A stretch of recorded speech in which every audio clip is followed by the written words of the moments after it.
ena atumpakana pano samaziwa kuti WhatsApp Messenger kapena kuti WhatsApp wanormal umatha kubisa machati yako munthu osamaona. Ndiye video ya lero tikuonesani mene mungabisire machati yanuwo kuti asamaoneke poyambirira apa.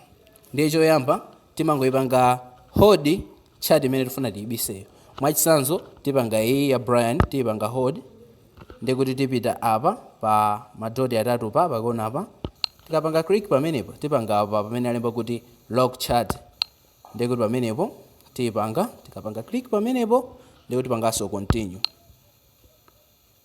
Apa umayikapo pattern yakoyo kandi fingerprint, muyika fingerprint. Apa ndiye mabweresa mwamba kuti locked chat. Ndiye namaona kuti kaya mukumbisira wina wake amayita kuzowa kuti inuyo mwabisa machati. Komano tikafunanso kuti locked chat tikambise, ndiye tiye tipitirebe kuonera video imene. Ndiye tipanga click pa locked chat, tikapanga click apa timayika fingerprint, ngati phone yathu ili ya fingerprint, apo ayitiyika pattern ya phone. Boom, apa timakhala kuti talowa mkati. Ndiye kuti pamene paja isamakaoneke, ndiye kuti tipanga click apa pali atatu pa. Tikapanga pamene tipanga chat lock settings, tipanga click then tipanga hide locked chat. Ndiye kuti tipanga apa ndikupanga create secret code. Ndiye apa mayikapo secret code imene mukuyifuna. Kaya muyika zina lanu, chilichonse chimene mukufuna kuti muzitha kupezera chat yanuyo. Chichewa. Boom. Chonchi. Ndiye kuti ndipanga next.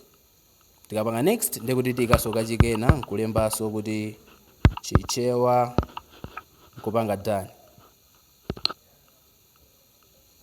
Apa ndiye kuti tikabwerera pa chat pathu paja sionesaso kuti pali ma locked chat.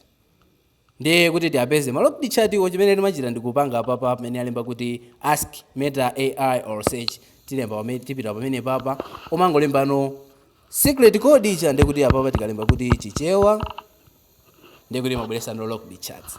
Ndiye kuti apa pakhala kuti mukutayipa chilichonse chosaziwika bwino, ndiye kuti locked chat iyo samabweresa, koma mukatayipa secret code zonse tayali. Ndiye tiye tionanenso ku video yotsatira.